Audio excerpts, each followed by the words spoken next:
Good evening, everyone. I am Dr. Sanjana Chavan from the Indian Dental Association, and I am delighted to welcome you to our student education program. Today's webinar is focused on mysterious mouth lesions, what you need to know. We are honored to welcome Dr. Saili Agarwal, a gold medalist, oral and maxillofacial surgeon with a fellowship in head and neck oncology from Kokilaben Hospital. With prior training from AIMS Raipur and Tata Memorial Hospital, she brings deep expertise in diagnosing and managing complex oral lesions. So let's welcome Dr. Saili Agarwal. Over to you, ma'am. Good evening, everyone. So, I'm Dr. Saili Agrawal, oral and maxillofacial surgeon, and I've completed my fellowship in head and neck oncology. So, today's topic, mysterious mouth lesions, what you need to know, is a very vast and an ever-evolving topic. So, today, we'll be mainly covering the most commonly or routinely encountered oral lesions, and we'll deal with the diagnostic dilemmas of the same.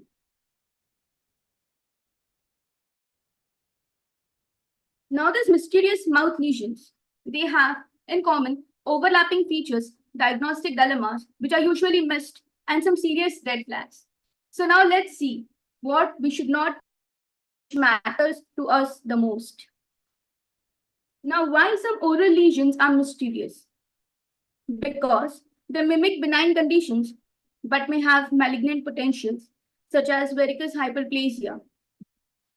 Next, there are challenges in early diagnosis because The sinister lesions, they look very harmless initially, so which are often overlooked in our routine dental practice. We need to be very vigilant clinically to identify these lesions or to refer such patients. The common causes for this are the infections, the autoimmune disorders, pre-malignant lesions or conditions, trauma, the tumors, which are usually the benign or the malignant. Let's classify these oral lesions according to their appearance.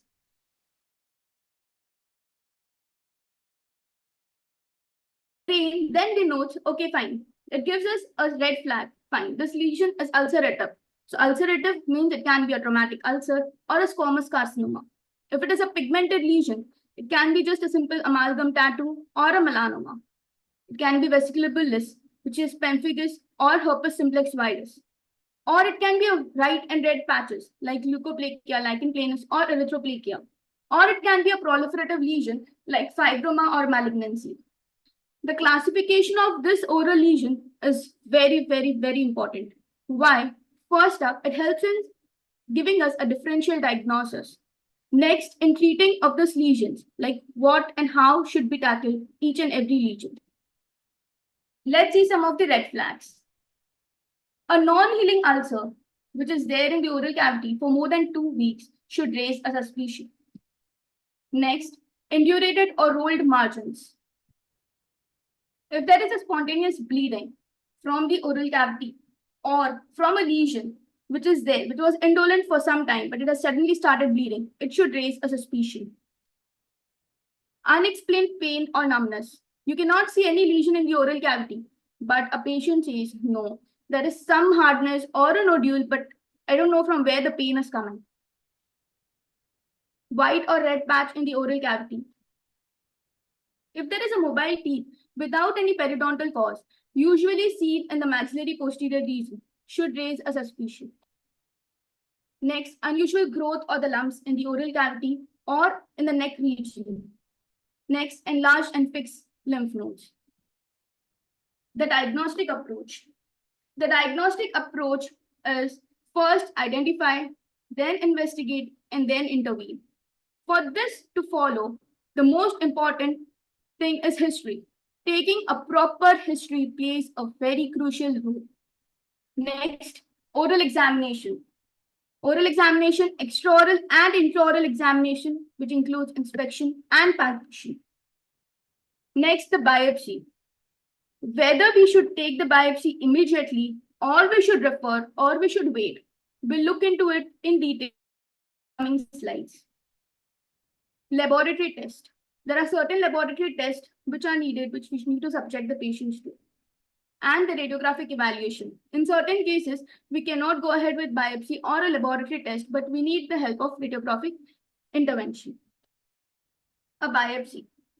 Now, biopsy, a type of biopsy is very important. Which type of biopsy, which lesion requires which biopsy type? First, incisional biopsy. Incisional biopsy means taking a piece of a lesion.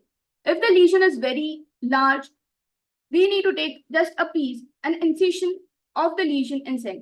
Next is excisional biopsy. Excisional biopsy, if the lesion is small, we excise the lesion inside. Scrape is used usually for the screening purpose. Now, the most important part is the site of the biopsy. From where we need to take the biopsy. We don't take the biopsy from the edge of the lesion. We don't. We choose a site which is the most representative site. Why? First, if we take the biopsy from the edge of the lesion, there are chances that in the histopathology report, there would be a description saying that it is non-specific inflammation or a reactive tissue is seen. Rather, if we take a biopsy from the most representative area, it would suggest a histopathological feature such as dysplasia or if there is any vascular invasion which is seen. So the biopsy is always taken from the most representative area and never from the edge of the lesion.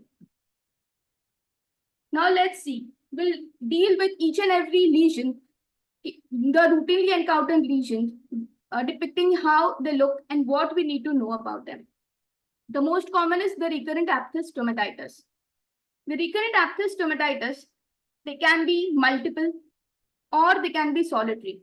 If they are multiple, you need to rule out whether it is immune mediated, can be related to stress, or it can be because of certain nutritional deficiency like iron, folate, or B12. And this, a topical ointment or this will help. Now, clinically, you'll see a erythematous halo around the ulcer. And they are called as recurrent because as and when the factors come in, the recurrent aphthous stomatitis will be seen. Traumatic ulcers. Traumatic ulcers are usually solitary.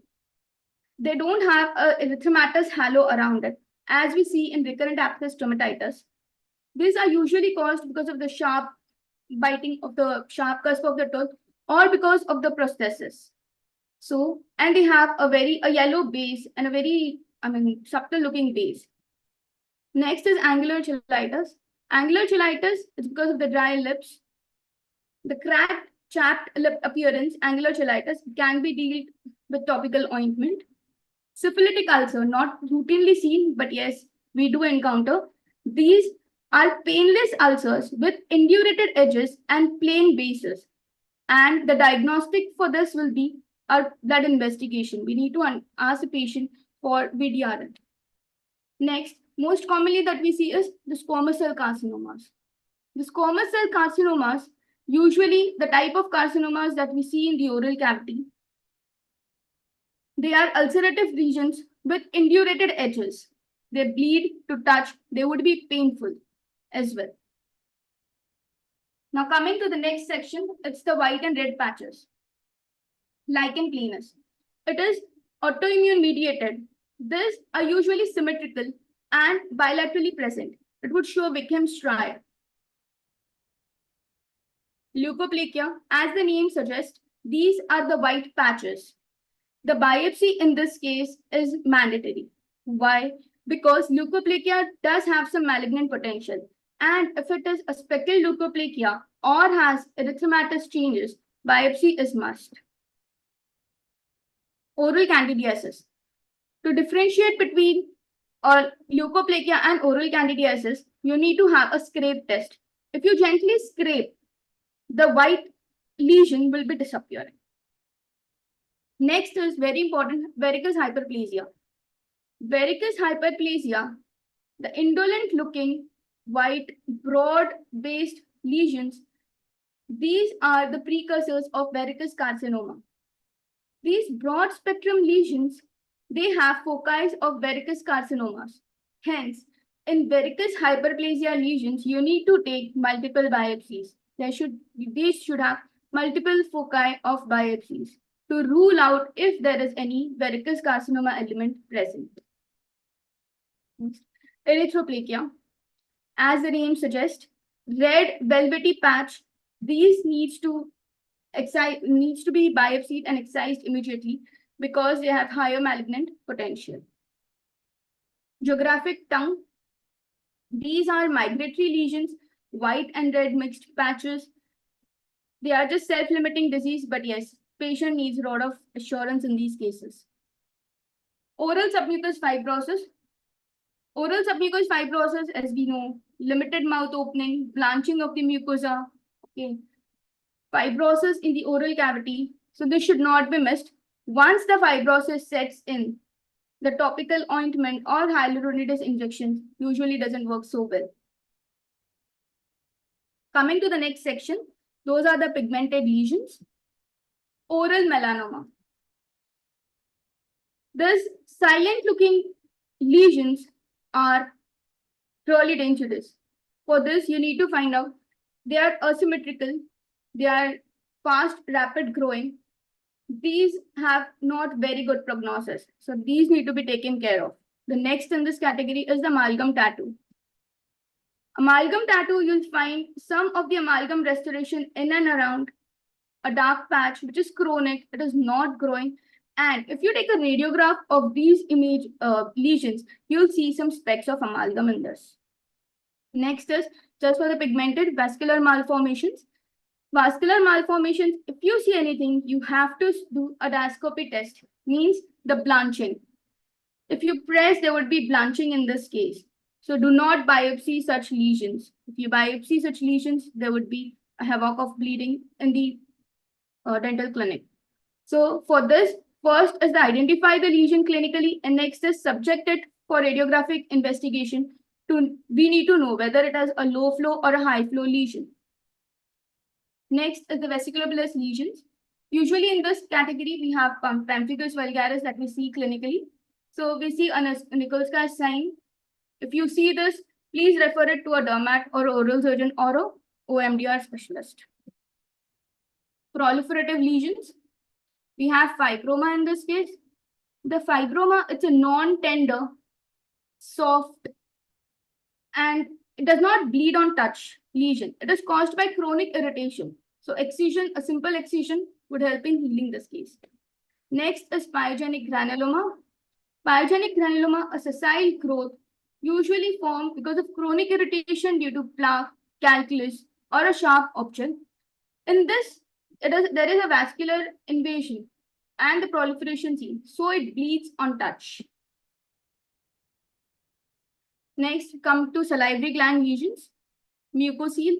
Mucocele usually seen in children and young adults due to repeated trauma, and these are called as extravasation cyst because of the injury to the salivary duct. Mucocele can be solitary or multiple. Next is ranula. Ranula, these are also extravasation cyst noted because of the injury to the sublingual salivary gland, usually seen in the floor of the mouth. Next, salivary gland tumors. These are the tumors that we see if there is a swelling or a bump which is noted in the palpal region. Please do not ignore this. We need to biopsy this because this can be adenoid cystic carcinoma or a pleomorphic adenoma which arises from the minor salivary gland. Other lesions, torus. Sometimes a torus depicts a lesion. So you need to have a history in this case. A history plays a very important role. If a patient gives history, no, this I have since a long time. So this rules out any salivary gland tumor or anything for torus. Next, obliteration of vestibule. If you see there is a blanching of the mucosa or the obliteration of the vestibule, there should be a suspicion of underlying cyst or a giant cell tumor or a bony tumor or some fibrosous lesion. So do not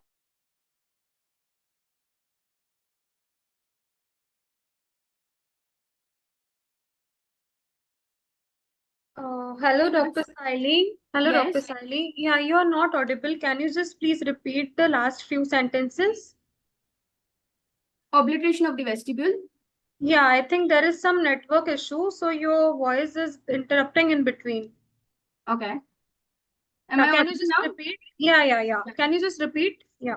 Okay, so the obliteration of the vestibule, if you see any blanching of the mucosa or the obliteration of the vestibule, it should raise a suspicion for underlying cyst or a giant cell tumor or a bone tumor or some fibrosous lesion. So do not overlook obliteration of the vestibule in the oral cavity. Next, angioedema. If there is a swelling, sudden swelling noted in the lower lip or the upper lip region, can be immune mediated and can be treated with antihistaminics and steroids. So do not worry, do not biopsy such things. Submucosal nodule, a very important part. Patient reports to you with a hard or a tender lesion over the tongue, especially over the tongue. Okay, and clinically you do not find anything, but on palpation you notice a submucosal nodule. Don't overlook. There is a pinch test for it. Press and see. Okay, can you see the induration around it? And just check with the pinch test. Okay, fine. If it is deep rooted, please go for biopsies. These can be malignant as well. So submucosal nodule should not be missed in your routine practice. Next, the most important slide. The moment we come to the okay, fine. So we have a diagnosis. So and so lesion is there, or at least it raises a suspicion. there is some lesion in the oral cavity, we need to approach a patient. So what we need to tell patient? Patient education plays a very, very, very important role. First is the oral health awareness. Patient, for the habit history, you need to make patient aware, okay, stop this habit immediately. Next, signs and symptoms to watch for. If it is a pre-malignant lesion, you need to make the patient understand what all signs and symptoms we can see so that it should not get converted to a malignant type. Prompt evaluation and treatment. If you see, fine, it's a patient is coming to you with an ulcerated lesion with indurated margin, a prompt evaluation is needed in that case and a referral for the treatment for the same. A take-home messages for today. Always photograph and document all suspicious lesions for your follow-up, for referral, for everything. Next, biopsy early if in doubt. If you have any doubt, but yes, definitely not vascular malformations or such cases, but biopsy early. Maintain high index of suspicion. If you see, no, this is not routinely seen into my dental practice, please raise an index of suspicion. Educate patients regarding what all things they can see, like signs and symptoms, and schedule follow-up. Follow-up such patients, which are very, very important. You need to call for action if the lesion persists after treatment. Like usually we prescribe topical ointments like Kenocort, Turbocort, or SM Fibro, or Lycopene, or multivitamins, and still the lesion persists. So if you find such cases, please call for action. Next, if you find that there is suspicion of malignancy, if you find that the lesion is fixed, if it is indurated, or there are fixed lymph nodes, please call for action. These are certain references.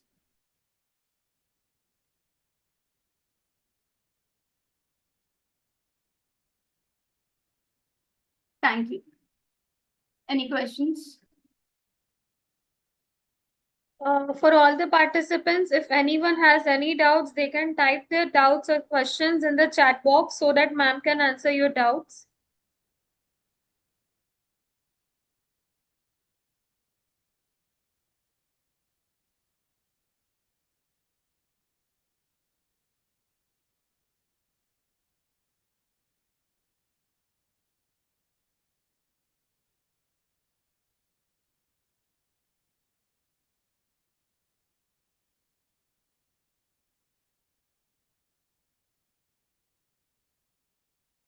Ma'am, there are some doubts. I'll just repeat them. Uh, which ointment can be used? Can you please repeat the name, the ointment which you suggested? The ointment, anything containing steroid like Turbocort or Kenocort ointment can be used. How USG helpful in diagnosis of OSM?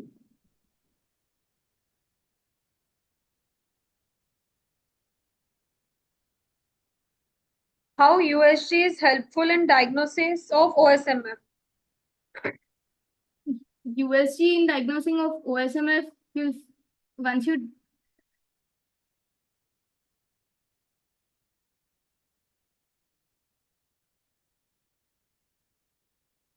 Ma'am, you can go through the chat box just for all the doubts.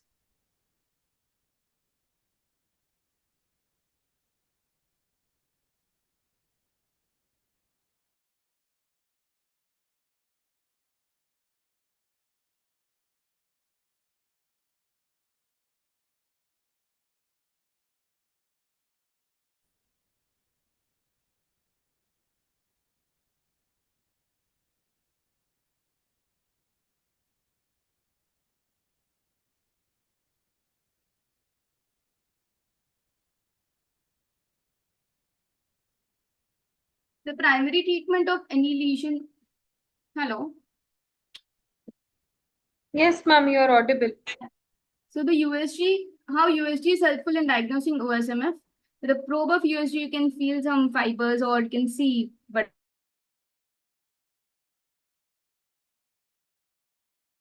the primary treatment for any lesion, first is the diagnosing of the any lesion. If you can treat it and onto your dental chair, you can treat it like with the biopsy, excisional biopsy, or with some topical ointment like steroids or with topical drugs like antifungals, you can treat the primary, or you can refer it to the higher centers. The submucosal nodule, if you find any nodule which is a tender or a lesion which is submucosal, which is not seen clinically, but it is submucosally present, a hard lesion. And with a pinch test, you can see whether your two fingers are joining or not. Whether you find it indurated, the same, you need to refer or do the biopsy for the same. The patient education is loud again.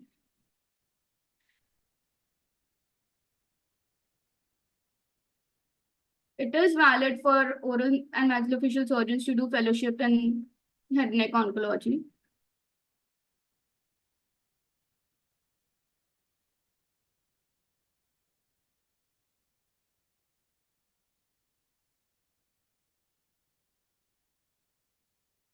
Is suture necessary after which type of suture? Suture, if it is the mucosal removal is done with laser, we don't require a suture. But yes, definitely, if it is done with a scalpel and if you see the wound is deep, you need a suture. You can either use a silk for a single layer suturing, or you can use a vicryl.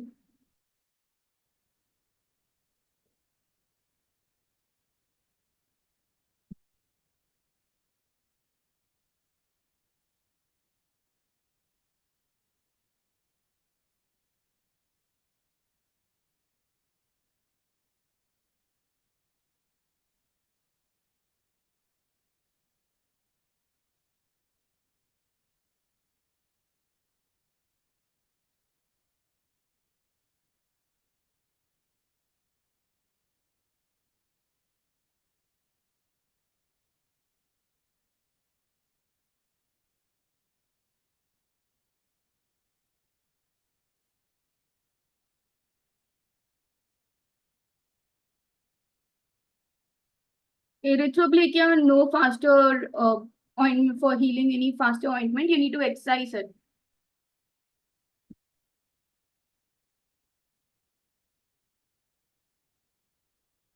Does not grow or change in shape.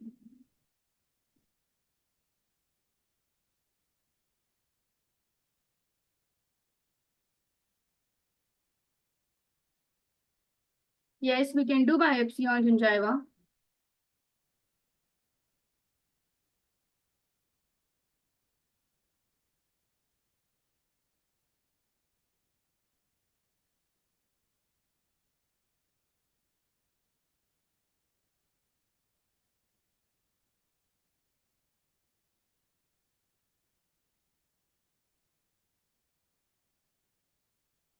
Every white lesion or patch present on gum area for a while, which does not grow or change in shape or size, requires biopsy. So this might be indolent looking lesions like a varicose hyperplasia. You need to have a biopsy for the same to rule out if there is any malignant potential in those.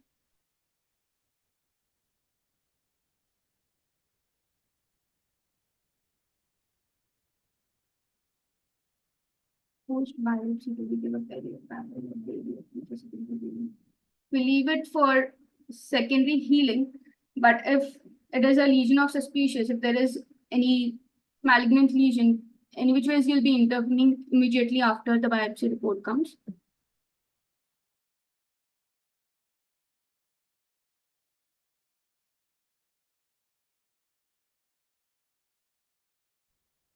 Yes, we can prescribe and we can give some topical ointments, and please deal with underlying cause. Like recurrent abscess ulcer are usually seen because of the deficiency of vitamin B2 and B12. Stress,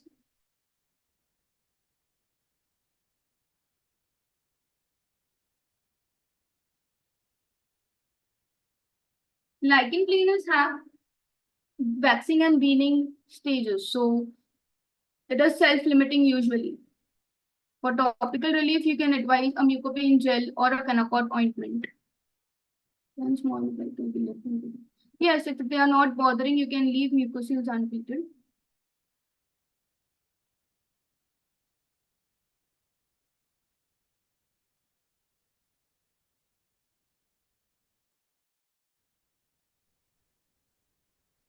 Okay, I think we are done with the doubts. So, for all the participants, the participation certificate link has been shared in the chat box. Incisional biopsy will go ahead with a suspected lesion of squamous cell carcinoma.